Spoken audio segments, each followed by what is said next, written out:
Years 2006 through 2011,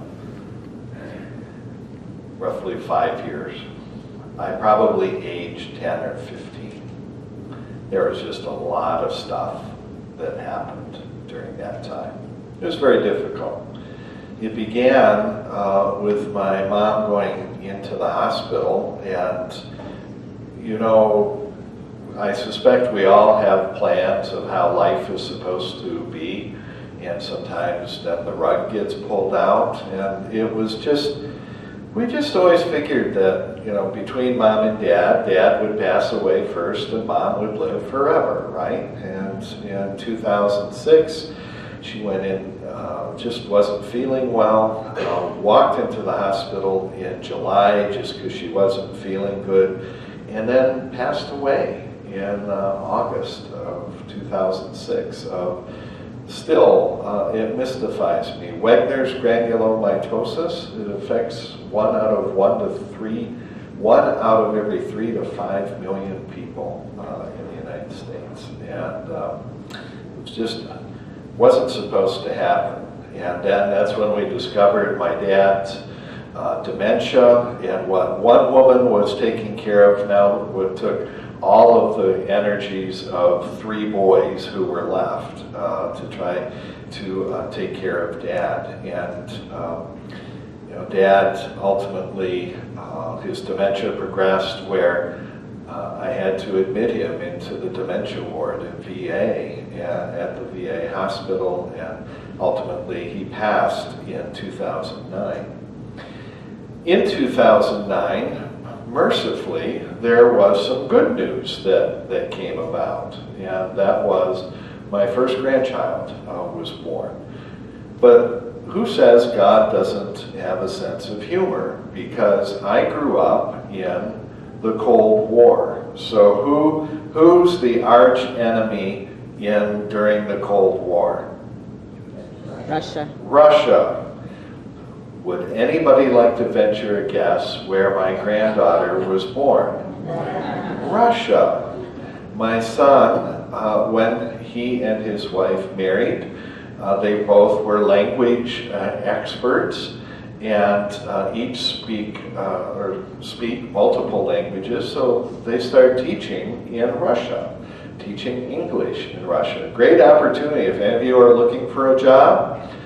Only 5% of the Russian population speaks English, so there you go. And they were there, and now I had the opportunity to go to this place that I was raised to avoid at all cost.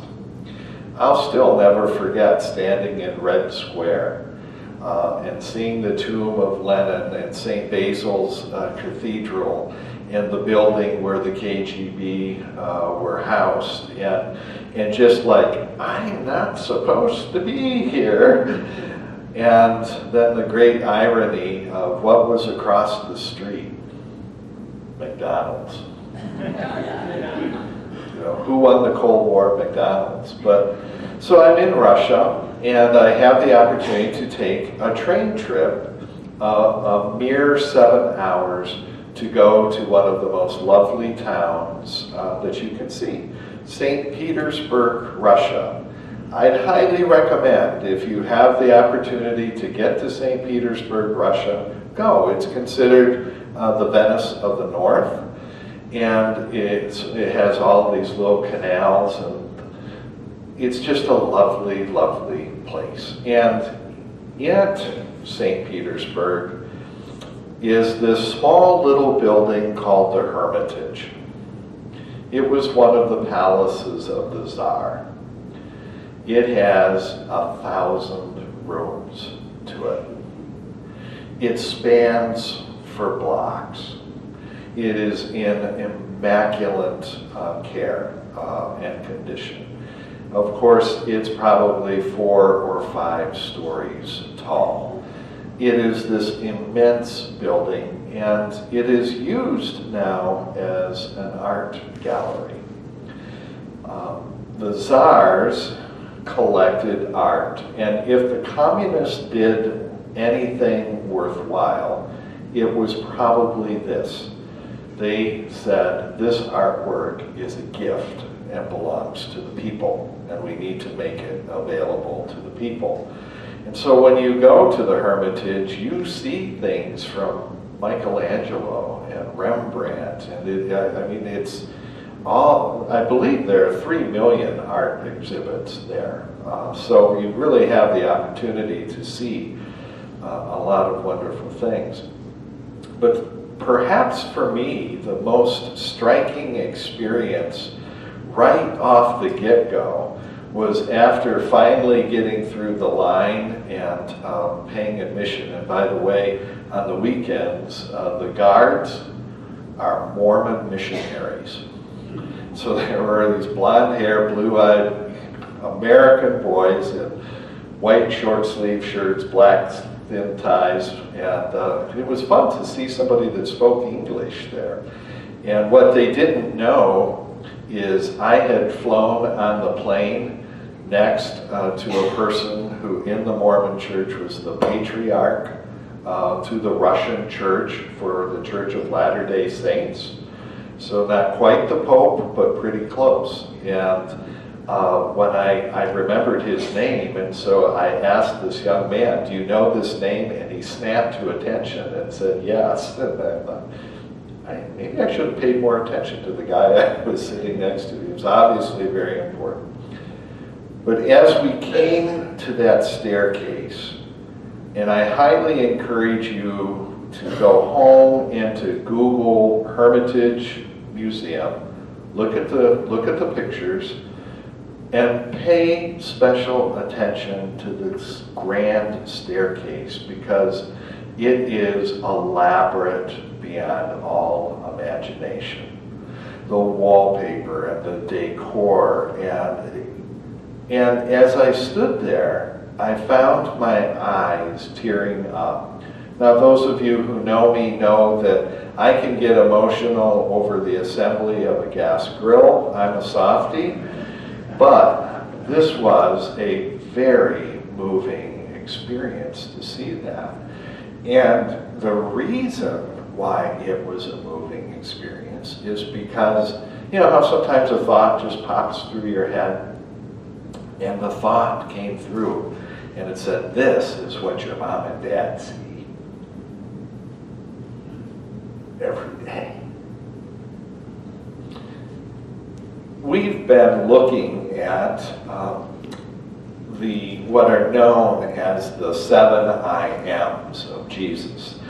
These are the instances where Jesus has invoked the name of God and has said not only I am, and with the name of God, but then has given us something else for us to consider.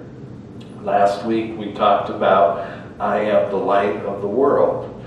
This week we are talking about the words I am the resurrection and the life, and how fitting for us to remember those words on the same Sunday that we remember our loved ones who have gone on before, and when we remember through the observance of communion, that we remember that we have life and have life abundant and eternal through Jesus Christ our Lord. So what a wonderful time for us to just reflect on that. As we heard, we have a little background of where Jesus is going to a good friend, Lazarus.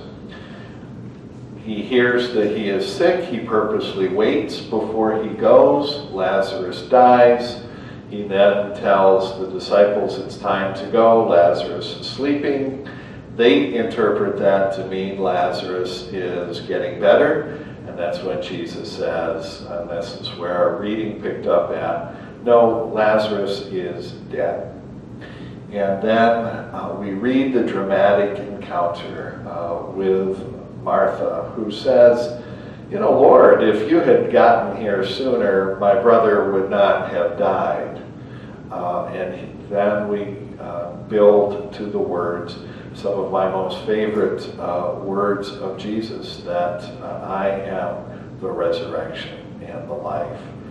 And, you know, it's good that when we think of things, of gifts that our faith has given us, you know, love, peace, joy, patience, all of those, that those are good things. But let's be honest, I mean, the big deal is that there's life eternal, that life does not end here on earth. Our greatest enemy, our greatest fear, our greatest unknown is death. And it has been from the time that humans first drew breath, that this comes to an end, and what lies, if anything, ahead. I realize that there are those who do not believe in an afterlife. Perhaps you have heard the joke about, you know, what do you say about an atheist at his funeral? That he's all dressed up with no place to go. But we have that understanding that there is life and that there is life eternal. And Jesus shares that this comes to us through him.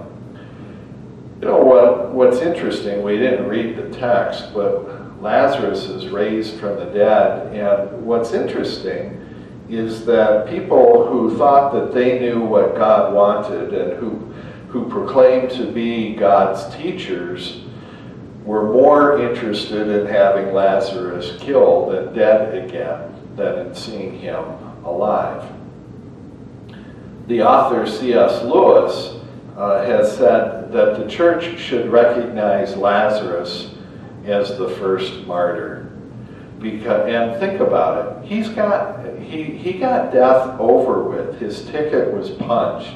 He's in the presence of God. It's all of the trouble and the misery and the woe is behind him. And now he comes back and has to face it again. And the text goes on later to say that they were plotting his murder. And it doesn't tell us when that murder happened. I would just suggest to you that I'm betting that happened at the same time that Jesus was being crucified. People were more interested in what they wanted and in what they valued than in the words of Jesus and in where Jesus was trying to lead them. There we have our challenge, isn't it?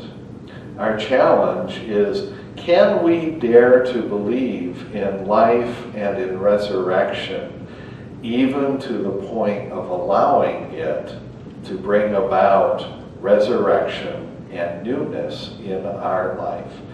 Can we believe in Jesus enough to let go of things that we may hold very dearly? Churches are not known for being leaders with change. Churches are instead known as bastions of stubborn, hard-hearted will over the most petty and stupid things.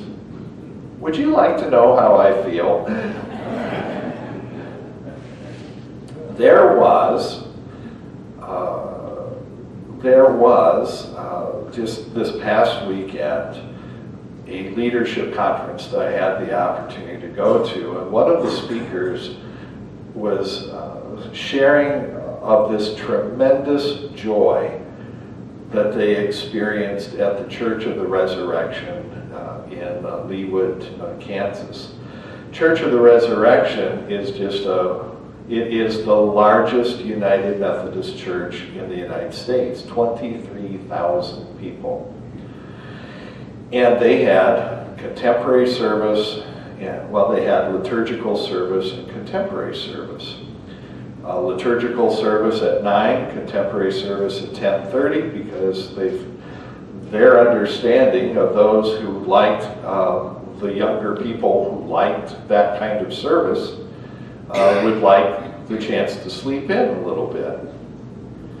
To their absolute surprise, they found out that these people with young families and with kids and everything said, no, if you really want to reach us, you'll have a contemporary service at 9 o'clock because we want to go to church right away and have that, and then have the rest of the day to ourselves. So a big ask came to the liturgical people. Can you worship instead at 10:30? In order to open the door more for those that we're trying to reach with the contemporary service. And this individual shared of a 75-year-old person who came up and said, I absolutely despise what you've done, but I will do it because I want to see people come to the Lord.